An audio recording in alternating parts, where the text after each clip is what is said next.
आदरणीय राकेश टिकैत जी जो इसमें पहुँचे हैं, हमारे संसद में साथी सोनीपत से आदरणीय सतपाल ब्रह्मचारी जी, हमारी बहन विशेष रूप से उत्तर प्रदेश मुजफ्फरनगर से आपके बीच में पहुंची हैं, संसद में हमारी साथी हैं, जिनके साथ हमारे पारिवारिक ताल्लुक़ रहे, इनके स्वर्गीय पिताजी के साथ भी बहुत नज़दीकी और पारिवारिक आपस में बहुत अच्छा संबंध रहा। और हमें बड़ी खुशी होती है जब संसद में हम इनको देखते हैं। जिस काबिलियत से आप सबकी बात हमेशा ये रखती हैं, हमारी बहन इकरा हसन, हमारे बहुत से हरियाणा विधानसभा से हमारे बहुत वरिष्ठ विधायकगण यहाँ पे पहुँचे आपको समर्थन देने के लिए। कईयों ने आपके बीच में अपनी बात रख दी, मगर कईयों ने मुझसे कहा कि आपके बीच में उनका नाम मैं ले दूं। हमारे आदरणीय कांग्रेस पार्टी विधायक दल के उपनेता और पूर्व मंत्री और बहुत वरिष्ठ विधायक आफ्ताब अहमद जी, हमारी पूर्व मंत्री और 5वीं बार हरियाणा विधानसभा में विधायक गीता बुक्कल जी, हमारे विधायक रघुवीर तेवतिया जी, हमारे विधायक मोहम्मद इजराइल जी, हमारे विधायक कुलदीप वत्स जी, हमारे राष्ट्रीय NSUI के राष्ट्रीय अध्यक्ष भाई वरुण चौधरी जी, हमारे भाई जिनको मैंने पहली बार बोलते हुए सुना, उनका नाम सुना था, मेरठ सरदना से जो विधायक हैं, जो उनको बोलते हुए हमने पहली बार सुना और उनको हम बधाई देते हैं।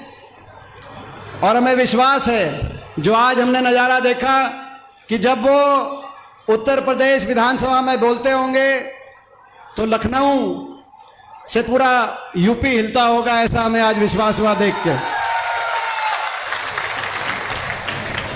भाई अतुल प्रधान जी, भारतीय किसान यूनियन के जनरल सेक्रेटरी युद्धवीर सिंह जी, हमारे विधायक नीरज शर्मा जी, हमारे कांग्रेस पार्टी के प्रदेश कार्यकारी अध्यक्ष जितेंद्र भारद्वाज जी, लखन सिंगला जी, हमारे बीच में आज इस पंचायत को इस रूप में आयोजित करने में जिनका बहुत बड़ा योगदान रहा, इस संघर्ष को आगे बढ़ाने में जिनका बहुत बड़ा योगदान है, और मैं बधाई देता हूं हमारे भाई विजय प्रताप जी, क्योंकि जो इतनी बड़ी पंचायत, जिस पंचायत में हम देख रहे हैं इतने प्रदेशों से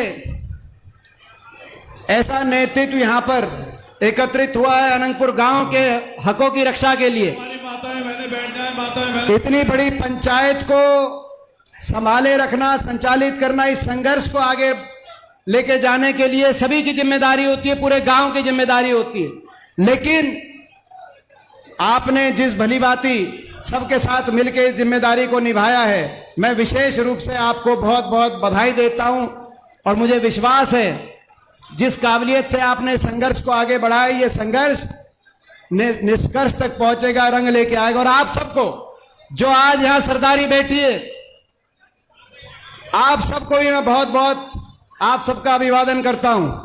कितने घंटों से, 9 बजे से मेरे ख्याल 1 बजे के आसपास हम पहुंचे, 12:30 1। उस समय पांव रखने की जगह नहीं थी। इतने घंटों से यहां पर आप बैठे हैं, ऐसी महापंचायत नहीं तो महापंचायत में इतनी देर, युद्धवीर सिंह जी पुरानी बात कर रहे थे, लेकिन ये NCR का इलाका, आज के दिन नौजवान इतनी महापंचायत में इतनी देर डटे हुए हैं, बैठे हैं।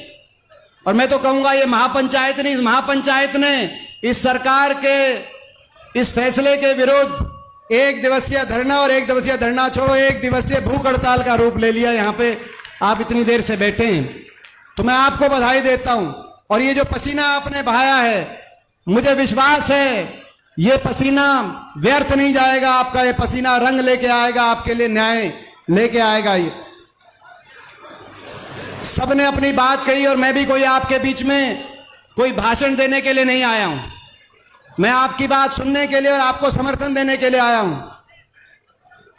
मैं अपनी ओर से, अपने दल की ओर से इस महापंचायत को पूरा समर्थन देने का ऐलान करता हूं, पूरा समर्थन देने की हम घोषणा करते हैं।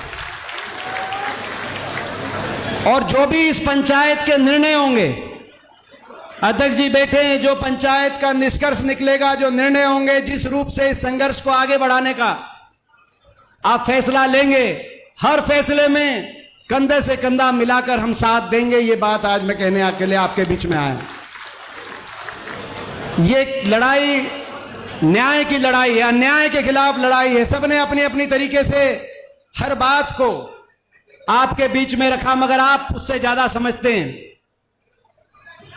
ये आज स्थिति क्यों बनी, कैसे बनी, आज क्यों घर उजाड़े जा रहे हैं, किसान का, गरीब का, मजदूर का आशियाना आज क्यों उजाड़ा जा रहा है। इस सरकार की नीति और इस सरकार की नीयत लुटेरे वर्ग के लिए है या कमेरे वर्ग के लिए है, वो आप मुझसे ज्यादा जानते हैं। ये सरकार बड़े पूंजीपति,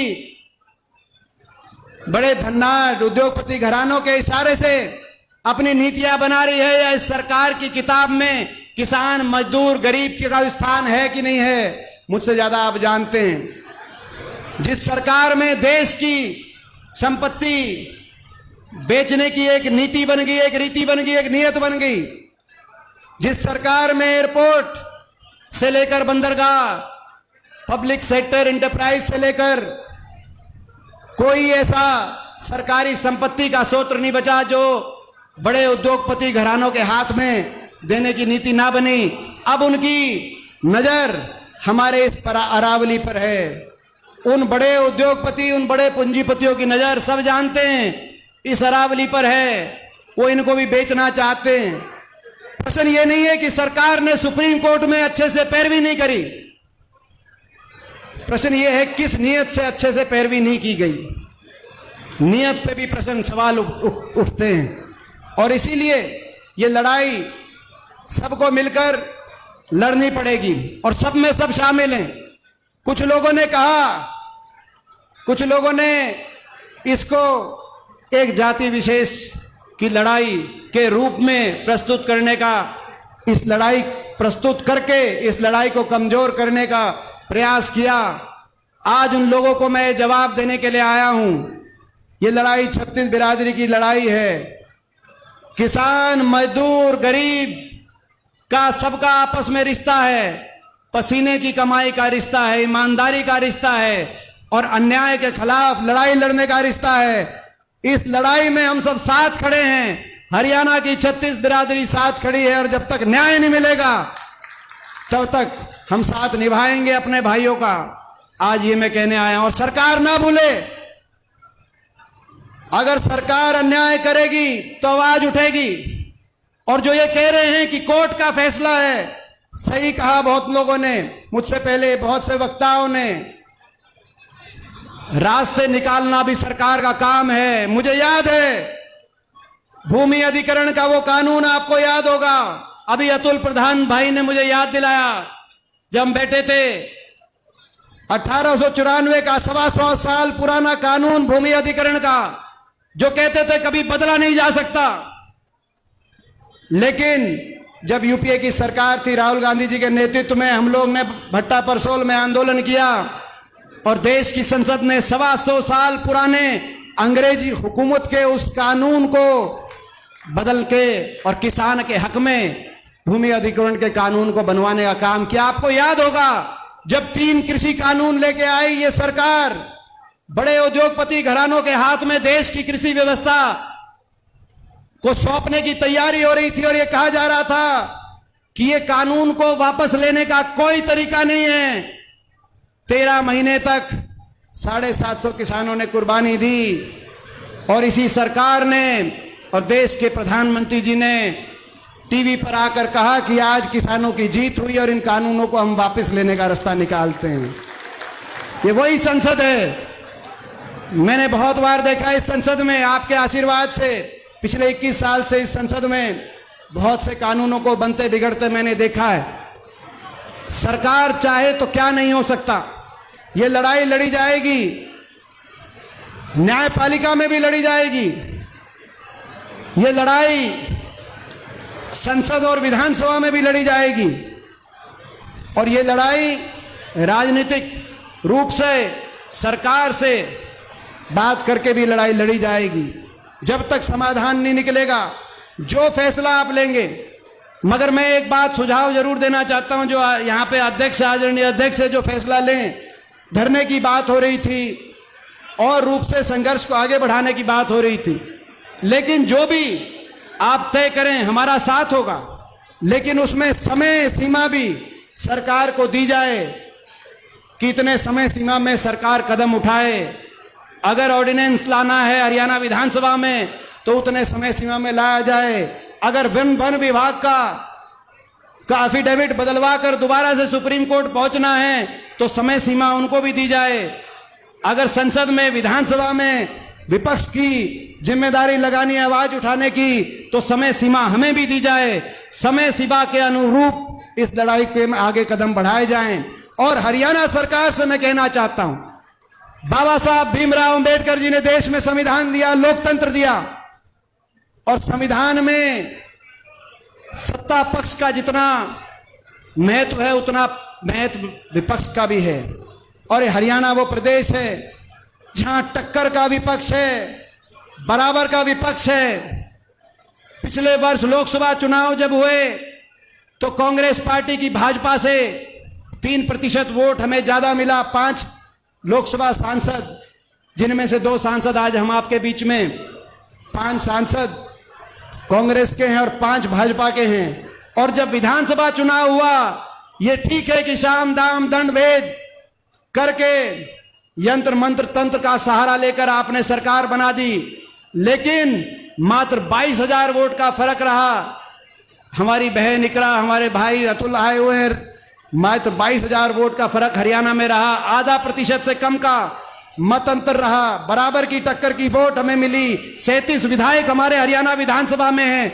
मैं ये विश्वास दिलाने आपको आया हूं, अगर सरकार आपके साथ अन्याय करेगी तो 37 के 37 विधायक चौधरी भूपेंद्र सिंह हुड्डा जी के नेतृत्व में और 5 के 5 हम सांसद दिल्ली में, दिल्ली से लेकर चंडीगढ़ तक आपकी अनंतपुर की आवाज उठाने का हम काम करेंगे। वहां पर आपकी लड़ाई लड़ेंगे। जब तक न्याय नहीं मिलेगा तब तक लड़ाई लड़ेंगे। इन्हीं शब्दों के साथ मैं एक बार फिर पंचायत को अपना समर्थन दोबारा से देता हुआ, और जो पंचायत के जो निर्णय होंगे उनके लिए आतुर, निर्णय जो भी लोगे उन निर्णयों में कदम से कदम मिलाकर हम आपके साथ खड़े हैं। जितना आप सोचते हो उससे ज्यादा हम साथ देंगे। यही कह के अपनी वाणी को यही मैं बहुत बहुत धन्यवाद। और इसमें हमारे, आप बोले तो आप सबका बहुत बहुत धन्यवाद। राम राम जी।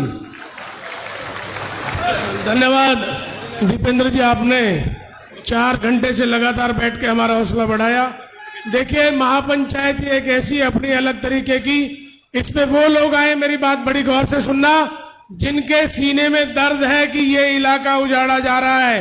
36 बिरादरी के लोग आए हैं, मैं उनको नमन करता हूं महापंचायत में। और आखिर तक भी वही बैठा रहेगा जिसके खून में इस बात का दर्द होगा कि ये